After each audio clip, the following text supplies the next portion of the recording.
Urgence énergétique, c'est une série d'émissions qu'il a MBC et propose avec le Central Electricity Board. Donc, urgence énergétique, qui problème l'énergie maintenant, courant maintenant dans le pays, et comment capable économiser courant, qui ben tips capable permettre ben gérer sa électricité là, production électricité et aussi distribution électricité pour le CEB. Alors aujourd'hui, pour sa première émission là, nous avons le plaisir d'accueillir sur le plateau M. Shamshia Makoun, qui est le General Manager du CEB. Bienvenue. Bonsoir. Merci. Alors, nous parlons urgence énergétique. Donc, à quel point nous donnons une urgence là, surtout au niveau CEB, au niveau de l'énergie? Bon, au niveau de l'énergie, nous besoin, peut-être, première affaire, vous besoin dire, que tout le temps, vous dire, c'est une différence entre l'énergie et la capacité. Là, pour le moment, nous avons une urgence énergétique. Nous avons une urgence de capacité avant la guerre, ce qui veut dire la quantité de machines qui nous tiennent, capacité pour produire les 600 MW peut-être qui nous perdent. Ça est déjà un issue depuis avant la guerre. Alors, capacité pour alimenter le pays en entier. Aujourd'hui, c'est différent. Aujourd'hui, c'est une urgence énergétique. L'énergétique veut dire c'est que le produit pétrolier qui nous utilisait pour produire l'électricité, c'est ça qui nous vient un problème, dans le sens qu'il ne peut pas assurer, ne pas capable d'assurer l'alimentation, ne pas une visibilité avec tout ce qui se passe au Moyen-Orient. Nous tenons un bateau après la guerre, une déclaré le 28 février, qui était supposé rendre Maurice le premier en mars, la fin de mars. Mais nous nous trouvons qu'avec le développement, nous ne sommes pas capables d'un bateau sorti depuis Fujairah, qui est dans les Émirats arabes unis. Et là, il y a un peu d'inquiétude, parce que nous stockons typiquement à peu près le 10 avril. Et là, nous prenons une mesure, nous disons, OK, nous devons trouver un moyen alternatif. La STC, qui importe le produit pour nous, il prend une décision maintenant pour assurer l'alimentation à partir de Singapour. Heureusement, nous avons réussi à gagner l'approvisionnement. Ils ont dit, nous avons dit que nous assurer en termes d'énergie sur l'île. Aujourd'hui, nous avons un autre bateau qui peut rentrer vers la mi-avril pour assurer l'alimentation continue. C'est ça le problème que nous pouvons gérer ces dernières semaines. Donc, là, capable une production d'énergie à partir de ces produits pétroliers là, pour alimenter la centrale du CEB. Oui. Jusqu'à quand nous sommes capables de tenir avec ces qui nous là? Bon, nous tenons pour jusqu'à peut-être fin mars avant que ce bateau-là rentre. Maintenant, ce bateau-là est rentré, nous prenons jusqu'à probablement, nous allons dire la fin du mois d'avril. Et quand le bateau du 15 avril arrivé, nous prenons encore jusqu'à peut-être mi-mai. Alors, un bateau, il y a nous environ un mois de consommation. Et normalement, annuellement, nous avons environ 12 bateaux qui viennent, un par mois. Mais il faut préciser que l'électricité de Maurice, ce n'est pas totalement à partir du diesel. C'est aussi à partir du charbon et de l'eau hydraulique, et puis le solaire et les autres moyens. Mais 40% de la production énergétique doit provenir de diesel. C'est ça le point, c'est qu'il nous a affecté à ce niveau-là. Au niveau du charbon, nous avons un problème parce que le charbon sorti du Sud-Afrique et nous assuré dessus. Nous venons ça. Récemment, on a entendu le ministre Asia Badem il donne un chiffre que l'in coûte plus cher, cet approvisionnement-là, et l'in même dire qu'il y a une possibilité que le prix consommation, le prix courant monte. Donc, comment allez-vous faire? Est-ce que tout de suite les PVD, cette augmentation-là? Pour expliquer un petit peu la réalité actuelle, bon, le ministre déclare la possibilité de ça, mais la décision pour un augmentation de tarif, dans n'importe quelle circonstance, il passe par le bureau du CEB, le URA et le ministère et l'État approuve une augmentation de tarif. Mais la réalité actuelle, comme on était, c'est qu'il est arrivé, ce produit qui nous peut attendre sorti de l'Émirat avant la guerre déclarée, il pour nous dans les environs de 400 $ la tonne de produits qui nous importent. 400 $. Ça veut dire un bateau pour nous, qui coûte nous environ 500 millions de roupies à 600 millions de roupies. Mais après la guerre, nous tous connaissons que le produit pétrolier, qui est 60 $ le baril sur le marché mondial, mais il arrive jusqu'à 108 $ à un moment donné. Et ce qui veut dire conséquent. Mais le produit qui nous gagne à Singapour, peut coûter nous, le bateau peut coûter nous 1,1 à 1,2 milliard de roupies. Ça veut dire sorti 600 millions, il vient 1,2 milliard d'euros. Presque doubler le montant. Alors ça, c'est une réalité. Moi, j'ai besoin de rouler CEB, j'ai besoin de l'argent à la banque. Si je paye l'argent, je prends un overdraft, j'ai besoin de trouver moyen pour financer ça, parce que l'économie, besoin de rouler. Ça, c'est une réalité.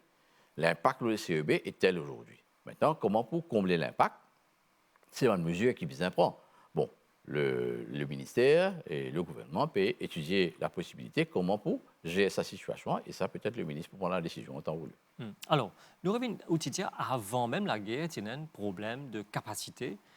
Est-ce que ça est dû à un manque de centrales, d'équipement, ou bien aussi une gain plus forte demande, la croissance, comment dire, l'économie peut rouler, une croissance. Qui est un facteur qui explique ça? Bon, un facteur qui explique ça, vous connaissez l'électricité à Maurice, d'hier, la pays gagne la lumière. Nous, maintenant, ce qui nous besoin, c'est planification d'avance. Nous besoin connaître le pays dans les 10 ans à venir, tous les temps, nous avons un plan pour connaître qui peut arriver dans le futur. Nous avons une augmentation environ de 15 mégawatts annuellement, qui est une demande qui augmente. Ça, c'est du côté de la demande. Maintenant, du côté des centrales électriques qui sont capables d'assurer sa demande-là, nous avons sur l'île aujourd'hui environ 600 mégawatts de capacité, comme dire, CEB, IPP, confondus pour servir la demande. Et là, moi, dire, comme on dit dans le passé ou les autres émissions, c'est que depuis les 10 dernières années, depuis 2017, nous avons la centrale de Saint-Louis qui se met en place, pas fini, il n'y a aucune centrale électrique qui ne met en place. Bien sûr, il y a beaucoup de questions qui disent, ben, nous avons le soleil. Mais il y a une différence que nous devons faire fondamentale, qui était sécurité énergétique, qui était l'énergie renouvelable. Le soleil, bien sûr, nous devons aller plein dans le solaire, nous mettons beaucoup de solaire, mais le solaire n'est pas ferme. Le nuage passé, comme récemment dans la semaine dernière, nous avons la pluie. Nous avons la capacité, là, comme on pèse le bouton, il y a marche, de rouler. Et ça, ce n'est que les fossiles qui sont capables de faire ça, diesel et compagnie.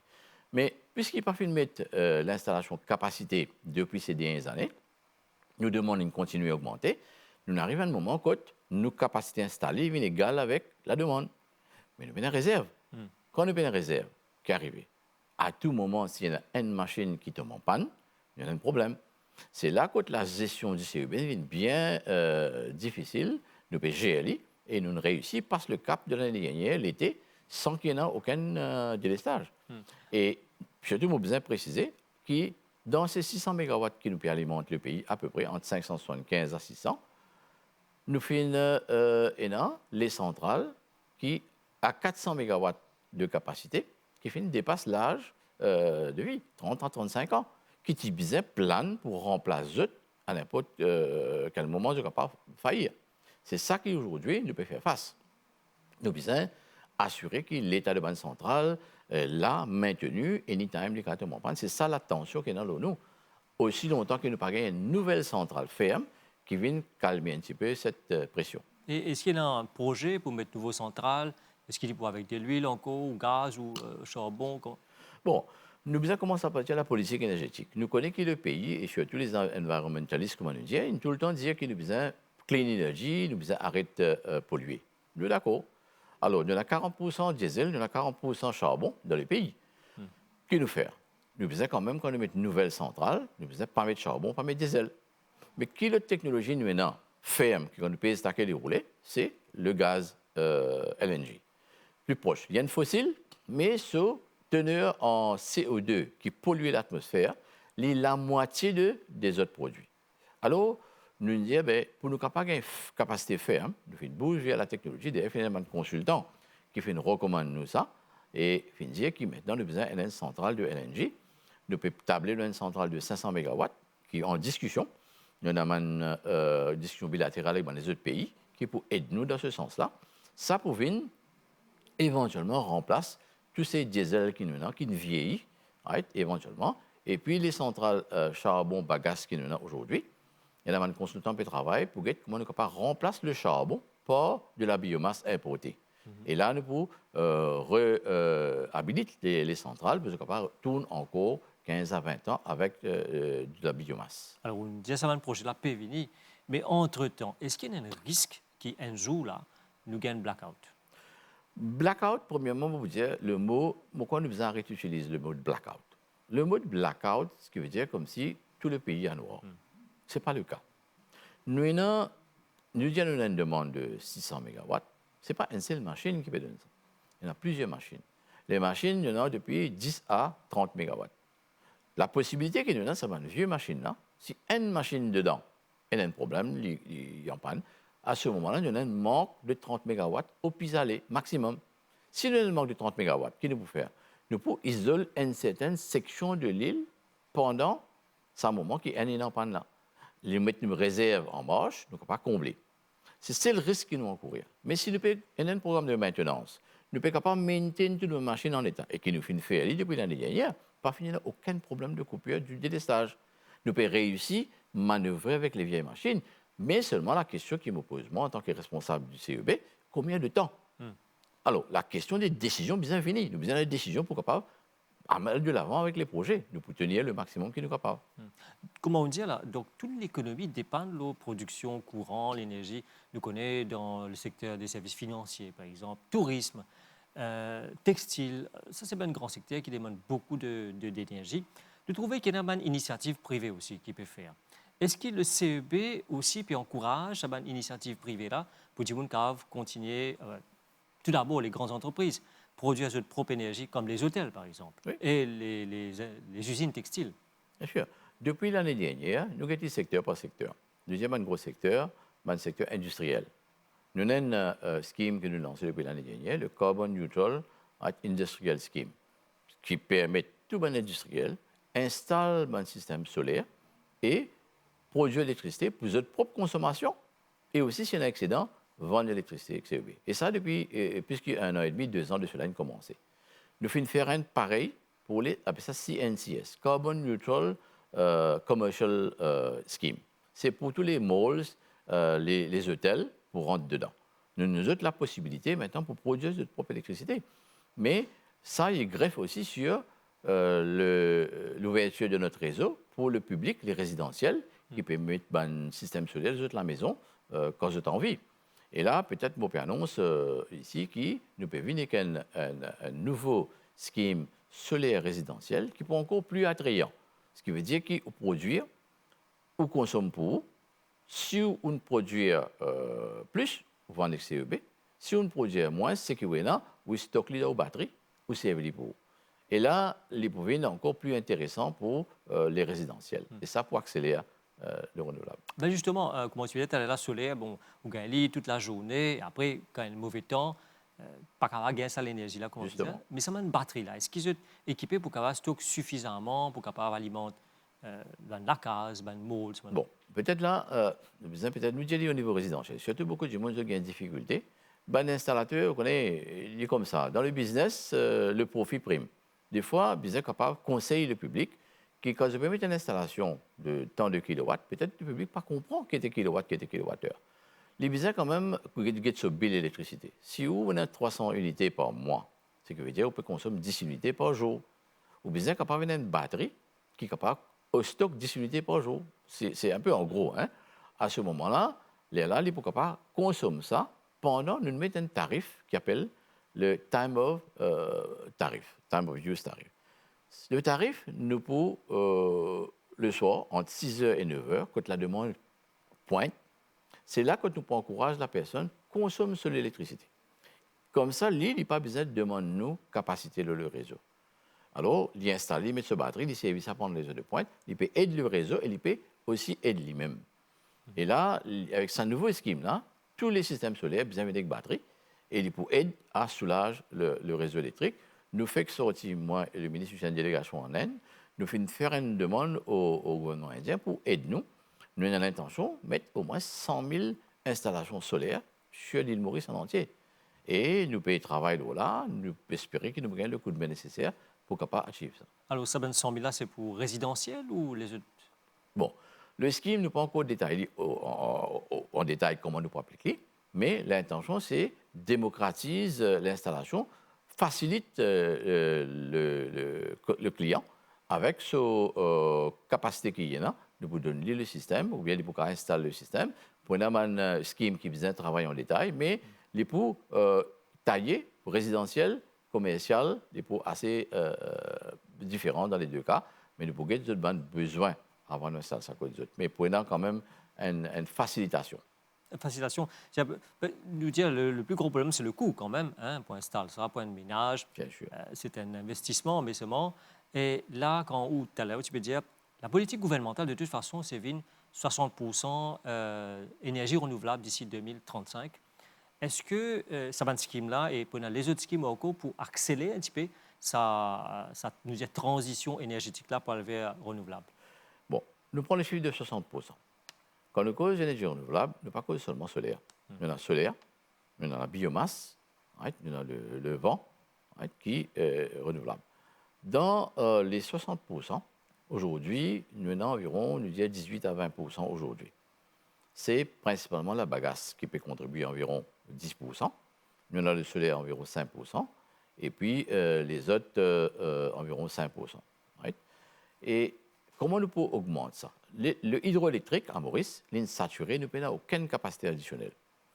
Le vent, nous peut faire un projet là, en ce moment, de 20 MW à Plaine des Roches qui pourront entrer. Bon, les poids pour nous, un petit pourcentage, mais pas beaucoup. Le plus gros, c'est remplacement des charbons qui sont utilisés avec de la biomasse. Si nous remplaçons, il y en a 40% charbon, nous ne pouvons pas remplacer tout un seul coup.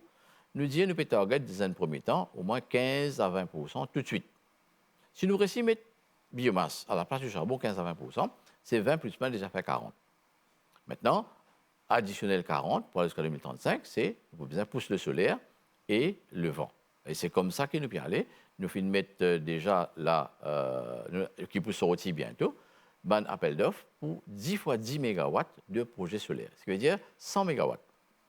3 fois peut-être 30 à 40 MW qui pour installer, depuis l'appel d'offres bientôt, peut-être une semaine ou deux, nous avons environ 220 MW qui nous demandent à installer par le privé.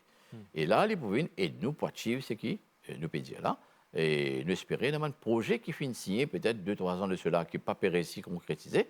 Nous faisons un récit de développement point bloquant et nous espérons durant le courant de cette année et l'année prochaine, nous pouvons gagner l'installation qui peut permettre d'aller dans sa direction de 60% vers 2035. On arrive à la fin de l'émission. Donc, on rassure la population, pas prenant comment, tu peux dire, blackout total, ça ne va pas arriver. C'est sûr. Mais seulement prix courant, bien sûr, pour monter. Bon, pour monter, moi, je donne la réalité des faits. La décision, comme on dit, c'est les instances et les autorités. Vous connaissez, nous disons que je ne suis pas un économiste ou un financier, mais nous connaissons que le prix de l'électricité, il drive l'économie de Maurice. Si nous montons le prix de l'électricité, c'est l'économie qui souffre.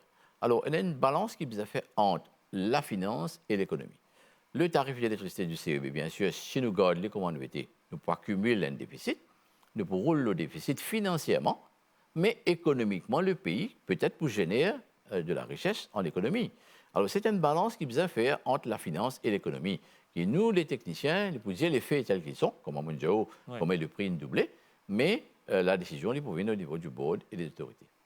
Alors, merci beaucoup. Nous possible dans cette émission-là. Donc, Urgence énergétique, c'est une série d'émissions, comment on dit.